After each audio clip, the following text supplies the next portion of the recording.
안녕하십니까. 한남교회 윤길주 목사입니다. 코로나19 상황은 계속되고 있습니다. 오늘도 확진자 수가 조금 더 늘어나서 여러가지 어려움이 또 예상되고 또 걱정되는 면이 있습니다. 그래도 이제 방역 단계는 조금 내려져서 우리가 예배하는 일들을 회복하는데 조금씩 관심을 더 기울일 필요가 있겠습니다. 이제 우리 수요 성경 공부도 다시 시작해야 되겠다는 생각을 하면서 이런저런 기도배 하면서 고민하고 있습니다. 우리 성도님들께서도 우리 예배하고 모이는 일들이 점점 더 활성화될 수 있도록 기도해 주시고 관심을 함께 가져 주시기를 바랍니다. 주님의 전도 계획을 마무리하고 새로운 이야기를 시작하기보다는 간단하게 한 가지 또 말씀을 묵상을 나누고 싶은 것이 있어서 정리를 해보았습니다. 오늘 나누고 싶은 이야기는 자연적 교회 성장 원리에 대한 이야기입니다. 전체적인 이야기를 나누려면 세부적으로 하나씩 시간을 정해서 설명을 드려야겠습니다만은 오늘은 전반적인 개요에 대해서 간단하게 한번 설명을 드리려고 합니다. 성경 말씀은 에베소서 4장 13절과 14절 말씀입니다.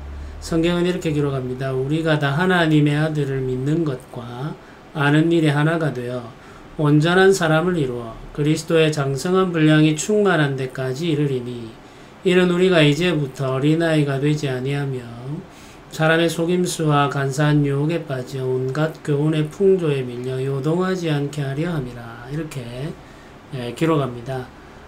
교회 성장의 목표에 대해서 에베소서 4장이 설명하는데 특별히 에베소서 4장은 교회 성장이라는 것은 사실은 성도들 한 사람 한 사람의 성장을 합친 것이라고 할 수 있겠죠. 이 성도들의 성장이 장성한 분량이 충만한 데까지 이르는 것, 그리스도의 장성한 분량이 충만한 데까지 이르는 것이 목표입니다.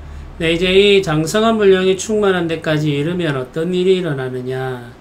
사람의 속임수, 유혹, 이런저런 세상 교훈과 풍조에 흔들리지 않는다. 이렇게 지금 성경이 이야기하는 거죠. 요동하지 않는다는 말입니다. 크고 작은 일들에 요동하지 않는 그리스도인, 이 그리스도인들로 이루어진 교회, 이 교회가 교회 성장의 목표입니다. 그래서 하나님께서 에베소 교회에 주신 이 서신, 에베소서를 통해서 우리에게 주시는 교회 성장의 목표는 크고 작은 일들에 요동치 않는 견고한 교회를 세우는 것이라는 사실을 우리가 마음에 담고 있어야 되겠습니다. 그래서 이가 어렵고 힘든 일입니다만은 우리가 소망해야 되는 것은 성도들 한 사람 한 사람이 견고한 주의 제자가 되고 크고 작은 일들 속에서도 그 믿음의 신실함과 견고함을 잃어버리지 않고 주님의 말씀을 끝까지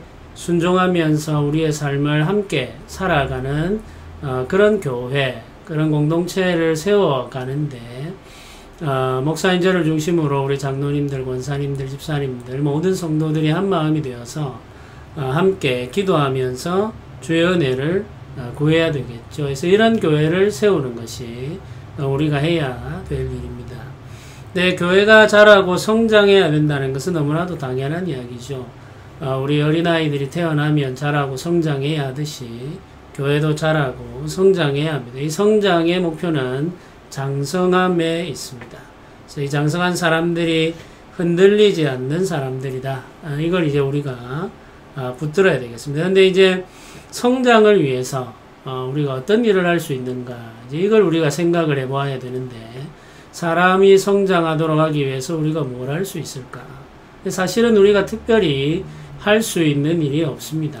근데 이제 사람이 성장하는 것, 우리 육체와 우리의 영혼은 사실은 같은 원리에 지배를 받으면서 성장의 과정을 겪게 되는데 우리 몸이 성장하기 위해서 우리가 어떻게 해야 되는가를 우리가 생각해 보면 쉽겠습니다. 그래서 우리 몸이 성장하기 위해서는 우선은 필요한 것들이 갖추어져야 합니다.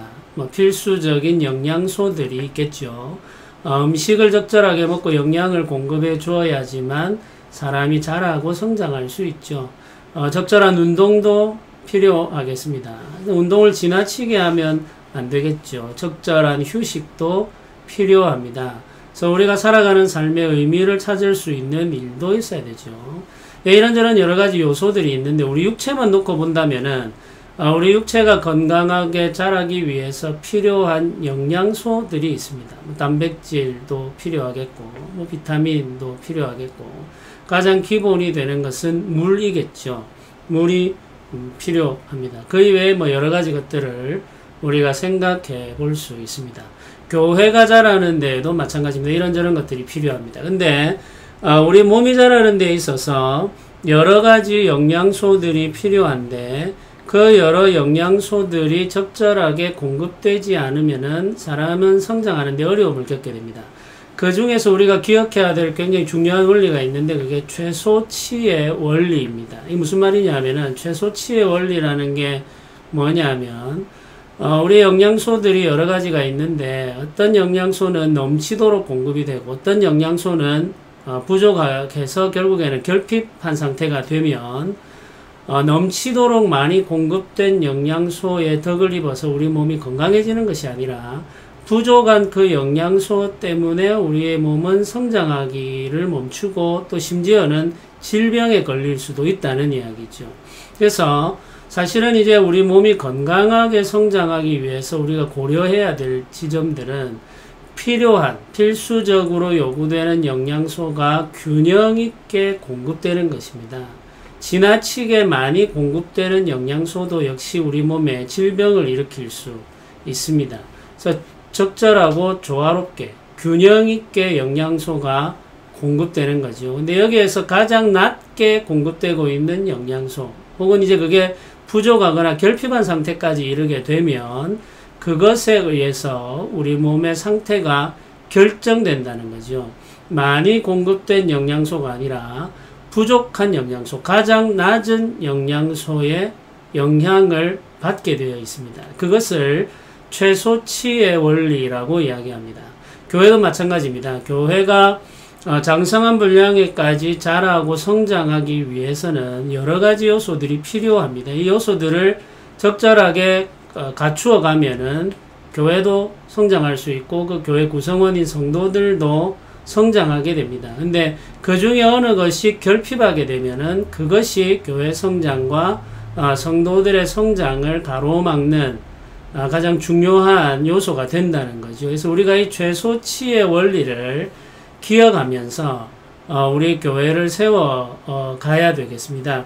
근데 이제 자연적 교회 성장, 이제 교회 성장을 연구하는 사람들이 교회 성장을 위해서 필요로 하는 기본적인 질적 특성에 대해서 연구를 하고 오랜 시간 동안 여러 교회들을 살펴서 8가지 요소를 찾아내어서 정리한 게 있습니다. 그 8가지 요소를 보면 이런 것이 있습니다. 첫 번째는 사역자를 세우는 지도력이 있어야 된다. 이렇게 말합니다. 여러 명의 사역자들이 함께 함께 교회를 섬길 수 있도록 성도들 가운데 계속 사역자를 세우는 지도력이 있어야 된다. 두 번째는 은사 중심적 사역이 있어야 된다. 성령이 주시는 은사를 가지고 사역하는 그런 사역 문화가 있어야 된다는 거죠. 세 번째는 열정적인 영성이 있어야 된다. 뜨거운 기도와 찬양이 요구된다는 말입니다. 네 번째는 기능적인 조직이 있어야 된다고 이야기합니다. 이 기능적인 조직이라고 하는 것은 교회에 있는 구역이나 전도회 혹은 이제 여러 위원회 혹은 이제 부서가 실질적으로 일을 하는 조직이 되어야 된다는 거죠. 그냥 형식적으로 이름만 있는 조직이 아니라 실질적으로 일을 하는 조직이 있어야 된다는 겁니다. 다섯 번째는 영감이 있는 예배가 있어야 된다고 이야기합니다. 예배가 하나님의 임재를 느낄 수 있는 예배가 되어야 된다는 이야기죠. 여섯 번째는 전인적인 소그룹이 있어야 된다. 이렇게 말합니다. 성도들이 함께 그룹을 이루어서 모이는데 우리로 말하면 구역이죠. 이 구역 모임이 전인적인 성격을 가져야 된다는 거죠. 서로의 삶을 이야기하고 서로를 위해서 기도하고 돌보면서 성도들의 삶 전체를 함께 공유하고 돌볼 수 있고 서로를 위해서 중보하며 기도할 수 있는 그런 소그룹이 있어야 된다고 말합니다. 7째는 필요중심적 전도 사역이 있어야 된다 이렇게 말합니다. 이 필요중심적 전도라는 것은 간단히 말하면 우리가 생각하는 전도 대상자들의 필요 그리고 그들이 가지고 있는 영적 요구들 그 욕구들에 맞추어서 이루어지는 전도라고 간단하게 말씀드릴 수 있겠습니다. 마지막 8번째는 사랑의 관계가 필요하다 이렇게 말합니다. 그러니까 이제 성장하는 교회가 가지고 있는 이 8가지 질적 특성, 이 8가지 질적 특성이 갖추어지면 교회와 성도들이 함께 성장할 수 있고 장성하는 데 이를 수 있다 이렇게 지금 말하는 거죠. 그러니까 우리가 사람을 성장하게 할 수도 없고 사람을 성장하도록 강요할 수도 없습니다. 그러나 우리 몸이 건강하게 자라고 성장하도록 하기 위해서 필수적이고 필요한 영양소들을 공급하고 적절하게 운동을 하고 휴식을 취할 수 있는 상황을 만들어주면은 우리 몸은 건강하게 자랄 수 있죠. 장성하게 될 수 있습니다. 마찬가지입니다. 교회도 우리 성도들도 필요한 것들을 적절하게 갖추어 공급해 주면은 그 속에서 자라고 성장할 수 있다는 거죠. 성령 하나님께서 우리가 준비하는 이런 일들 가운데 개입하시고 역사하셔서 사람들 한 사람 한 사람을 자라게 하시고 또 이제 교회가 자라게 하십니다. 그래서 우리가 할 수 있는 일은 기도하면서 필요한 이런 8가지 질적 특성들을 잘 갖추어 가는 것이라고 할 수 있겠죠. 다시 한번 제가 말씀을 드리겠습니다. 사역자를 세우는 지도력, 은사 중심적인 사역, 열정적인 영성, 기능적인 조직, 영감 있는 예배, 전인적 소그룹, 필요 중심적 전도, 그리고 마지막으로 사랑의 관계입니다. 다음에 기회가 되면은 이 질적 특성들을 하나씩 설명하면서 우리 성도님들과 함께 은혜를 나누면 좋겠다 싶습니다. 그래서 오늘은 이 정도로 전체적인 개요를 말씀드리고 영상을 마치도록 해야 되겠습니다. 다음 주부터 우리 수요 성경 공부가 다시 시작될 수 있도록 기도해 주시기를 부탁드립니다.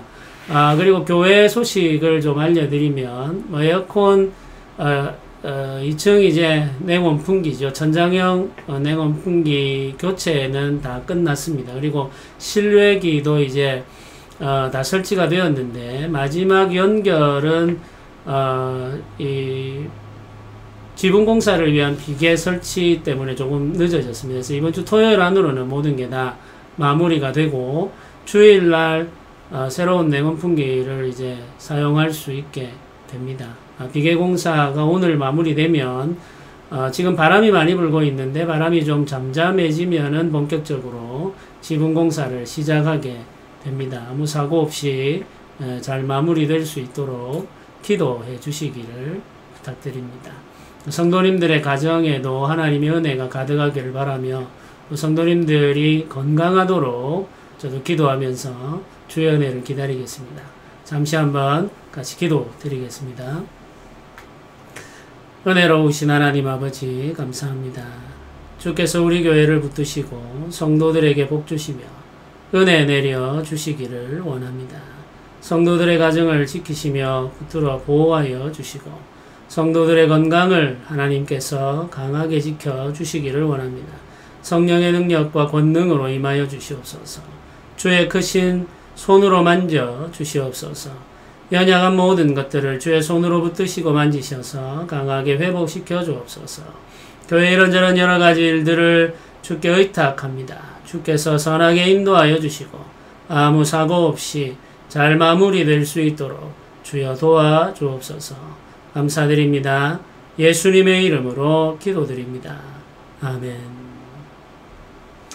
오늘 하루도 성도들의 가정과 일터에 하나님께서 함께 하시기를 주님의 이름으로 축복합니다.